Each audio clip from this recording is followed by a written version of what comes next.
લા શું થયું તને? ઓલા ભુરાય અને ભાઈ થઈને બધા થઈને મને માર્યો ભાઈ. હાલો હાલો ભાઈ, આપણે એને મારી.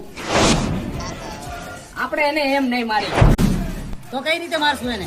દારૂ પી કે તો હાલો પેલા એક મીટિંગ કરી નાખી, બરોબર? પછી કઈક આગળ વધી.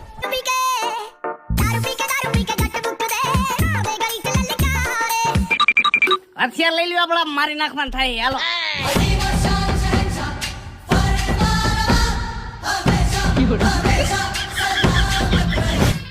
હાય, કોને માર્યો? મારા ભાઈ ને. ભાઈ આરામમાં હે. કોને માર્યો? મારા ભાઈ ને. કોને માર્યો? ઓય બીતા ને ઉપાધિ નો કરતા, હું બેઠો હોઉં. ભાઈ આરામમાં હતા તોય ભાગી ગયા.